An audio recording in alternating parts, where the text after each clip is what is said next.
Hey, what's going on, guys? This is Daniel, one half of the Kwak Brothers. Welcome to another episode of Sunday Special. Today, I got my very There good you friend, go. Mr. Joel Montiel. Joel Joel, yeah. Montiel. Joel, or Joel, whatever's fine. Whatever works. So, yeah, welcome to another episode of Sunday Special. We got Joel's testimony today. Yes, So, sir. I guess we should start off by saying, who is Joel Montiel? Yeah. So, I mean, the most basic thing I can say right now is I'm 19 years old. I work at State Farm. We're business partners here on some things, but that's the most basic way that I can put it. 19 years old. I know I'm young, but yeah, that's me. Grew up with a pretty big family, I would say. Of I forget because it's so big sometimes. Like five in total right now. But grew up with an amazing family. Yeah. Great morals. But yeah, that's in Is the. that 4 siblings? So I got 5 other siblings. 5 other siblings? No, 5 siblings in total. Yeah, In 5 siblings total. Yeah. So there's 6 of you total. Yeah, ranging from 22 to 2. So Okay. So you're one of the middle ones. Yeah, you could say second. What's the order? Yeah, so it's 22, my brother Luis, and then it's me. Yes. 19, then it's Brisa. So it's my little sister. She's 12, and then it is Manny. He's 5. He's the cutest kid ever. And then Junior, he's 2. So wow. Yeah, it's fun growing up with a bigger family. So technically it's a family of 8. Including your parents. Including my parents, yeah. Wow. Yeah, I wouldn't take it back. I love growing up with a big family. Yeah, it's always crazy. So what was that like growing up as a kid? Obviously, did you grow up Christian? Yeah, so that's a good question. No, I didn't. So I grew up Catholic. So I had really good morals instilled in me. Like my family, I think I turned out okay, right? Yeah, you did. You did. But I had some good morals instilled in me from the beginning. Like I always was taught, good respect. Yeah. In those things, but when it comes to my relationship with God, it was hard to have that one-on-one relationship. It was like I wasn't taught that I could have that one-on-one relationship with Jesus, and I think that's what the biggest difference was with me now. That I understand that right now, but definitely I grew up Catholic. Amazing family. And I think that's what the main thing is. I didn't understand what it meant to have a one-on-one relationship, which is the biggest difference for me. Yeah. Yep. Wow. So you grew up Catholic. Mm-hmm. How did you find Christ? Yeah. So we'll get to that. So I kind of want to go back a little bit. Yeah, please.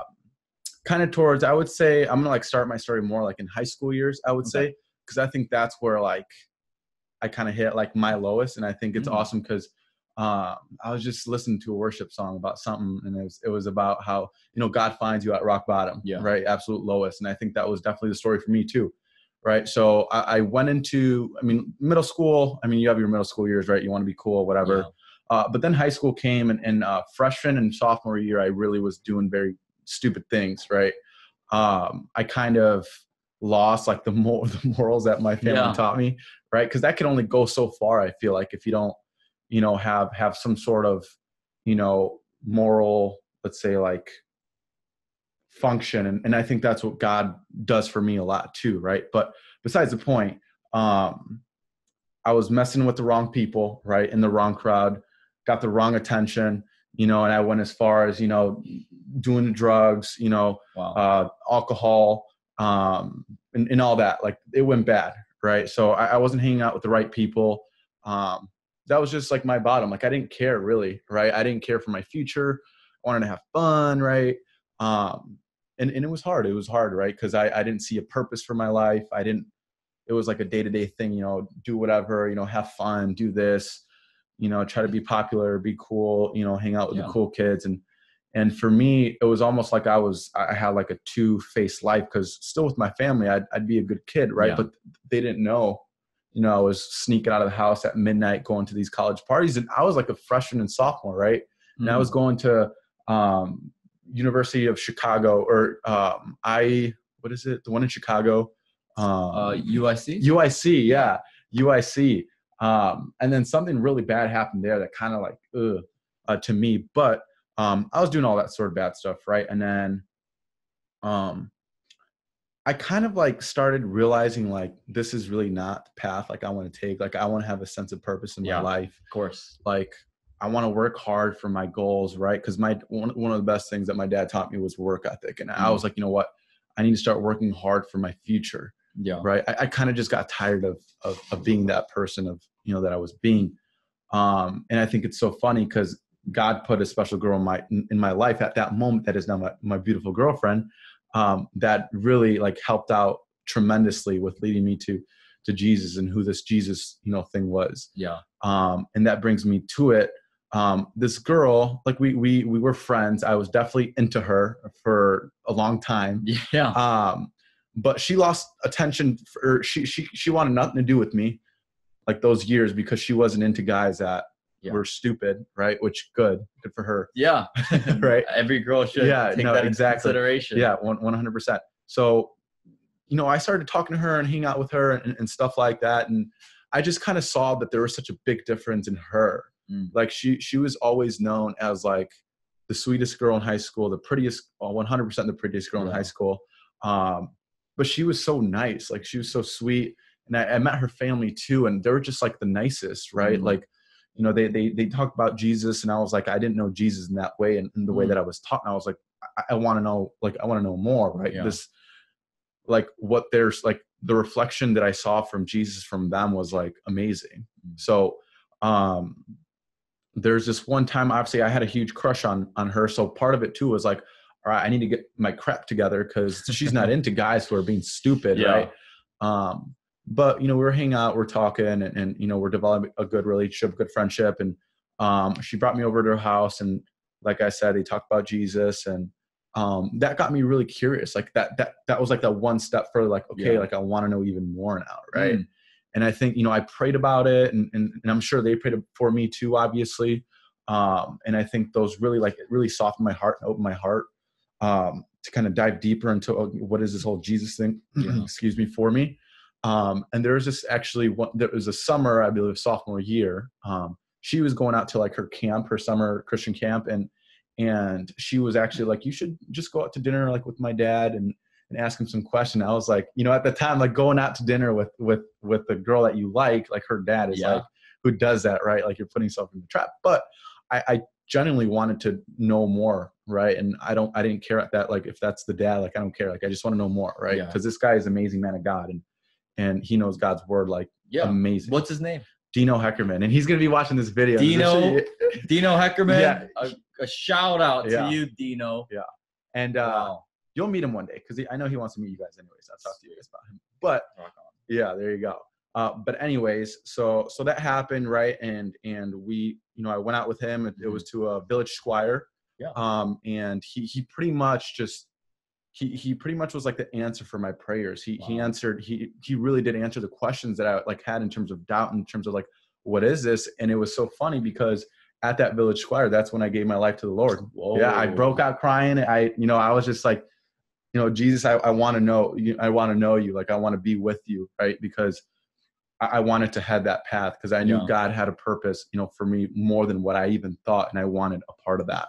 And, and I think from then on, obviously it's history. But I think it was really cool because it was just at a regular restaurant, and he was just telling me who Jesus was. And I wanted Jesus. And I think the most important thing that he taught me was going back to what I said in the beginning, is that having that one-on-one relationship with, with Jesus. And I think that for me is what makes a difference from everything. Cause I didn't know, like for me, right, this totally imperfect, messed up, doing stupid things, like everything like that. Like who would want, like what amazing God would want any part of that. Right. And that's the thing, with Jesus is, that's what he's all about. He wants the broken. He wants the messed up people. He wants the messiness. He wants it all. And, he'll take it for you. So I think, from then on, I would say my life has been like completely different. Like I would never imagine like that I would be here, and all glory goes to God. Like I with everyone that I've met, with, the people that he's put in my life, it's just so concrete to me, like that, like this is supposed to happen. Right. And God has me here for a way bigger purpose than I even thought. So, that's pretty much where the testimony part ends. I mean, now we're just living. I know one of the things that we were talking about is it doesn't get any easier, right? After, because now you got a target on your back, right? So, but yeah, I mean, Yeah. that's where it's at right now. Wow. Okay. So what are some things that God is showing you right now? What's he teaching you? So I think one of the biggest things, honestly, like that I want to reach people is I want God to use me to reach those who like were like me, right? Because I think when I have maybe friends or family or, they're like, like Joel, he, Christian now, like, what?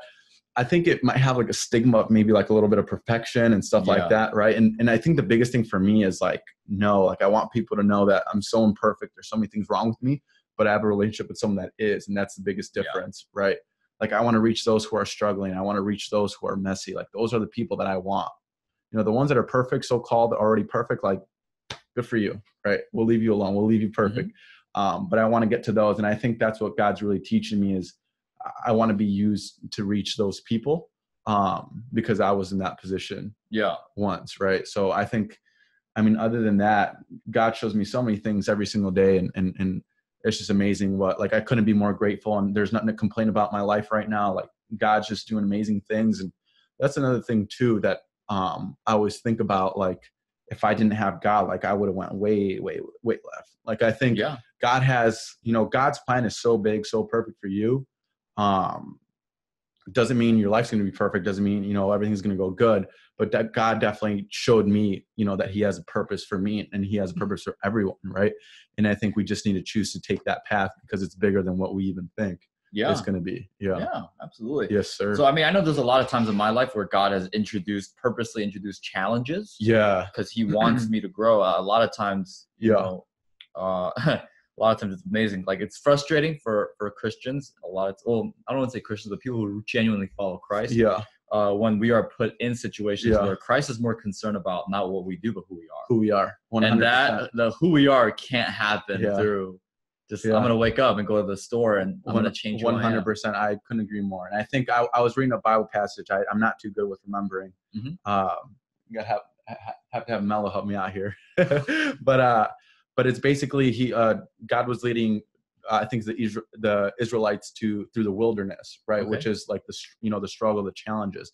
But at the end of that tunnel, there was, some amazing things. So I think for a lot of people, and for me too, like there's that period of just challenges that are good. Like God wants us to come, to grow out of that, to become a better person out of that. And I think, you're 100% right with that. Wow. Yeah. Right on. Yeah. So shout out to Dino. Yeah. Shout out to your girlfriend. Yeah. Catalina. My girlfriend has a lot to do with this. She's going to be watching this. Yeah. She's going to be watching this. My family too. Like I've gotten, like, God's been so good with my family, with my friends, with the people. Like, it's just amazing. Yeah. Like, that's really it. It's just amazing what God's doing. Yeah. Right. So let me give you the opportunity to get some brownie points for your girlfriend and her dad. Yeah. Give them a plug for their YouTube channel. Yeah, of course. Boom. So my girlfriend and I, we kind of have a YouTube channel going. It's kind of like both of our channels. It was funny because the other day we recorded such a good video. I don't know if I told you this. We recorded a video where we each picked out an outfit from Goodwill. Okay. Right. And it was so good. Like, I'm telling you, it was such a good video. She accidentally deleted it. Oh man. Like, the footage is gone. I was genuinely a little bit mad, like, to begin with. And I'm like, Joel, like, stop being a butt. Like, it's not a big deal. But I was, because it was so good. And because we have such a hard time finding time to make film. Videos, Like, the one time we filmed a good video, it got deleted. But but she's awesome. Yeah, we're just goofy. Like, it shows us our little craziness or a little goofiness. So if you guys want to follow, like them. Yeah, it's Catalina Heckerman. We might be changing the name soon because we get a little bit more views when I'm on it. But sure. But yeah, Catalina Heckerman is what, and you'll probably post a link under, right? You'll give it. You'll give us. I love the sales thing that you're gonna do it, right? Yeah. I have to do it on camera so that he does it, right? There you go. We will. We will. Yeah. Sweet. So thanks for being on. Any last words you want to say to our viewers? I know one of the last times that we recorded, like, kind of and I had this, like, after with a lot of your followers being entrepreneurs, and have been a big following of that. I think, and even for me, like, this was a struggle for me, for me starting my own business as well. I think you got to focus on purpose. Yeah. I think that's such a missed thing for people that are trying to start, because you can only go so far if you're trying to chase the money. Yeah. Because even if you do, you get the money, right? You get there, and what are you going to see? Like, it's not going to feel really that different. Like I mean, obviously you have all that money now, but I think if you chase purpose instead of, you know, the money, because even for me, it's hard, right? I struggle with it too, because I like money too, right? Who doesn't? I think that's a big thing for me to focus on right now, is focusing on the purpose of why I'm doing why I'm doing what I'm doing, instead of focusing on, you know, the end goal. Because one of the biggest things, I think, I don't know who said it, but if you help enough people, you know, the money's just going to come as a result. It's just going to be on the side, right? And Catalina was actually telling me that yesterday. I was like, where'd you hear that from? But yeah, I think there's a lot of entrepreneurs there that need to switch that mind to purpose. Yeah, you know, because it was a struggle for me. I know it's something that I thought, and bam. Right. Yeah. So it really isn't your final words, it's Catalina's final words. That's true. Yeah. She's a smart one. That's true. Yeah. And her final smart words. Yes. Yeah. All right, man. Well, thank you so much, guys, for joining us. Yes, sir. It was a pleasure to have Joel here. Yeah. Thank you for having me. I appreciate that. Absolutely. Go check out his channel and his girlfriend's channel. Yeah. It's in the description below. So click on it right now. But again, I'll see you guys in the next video and the next Sunday special. This has been Daniel Kwak. Peace out. There you go.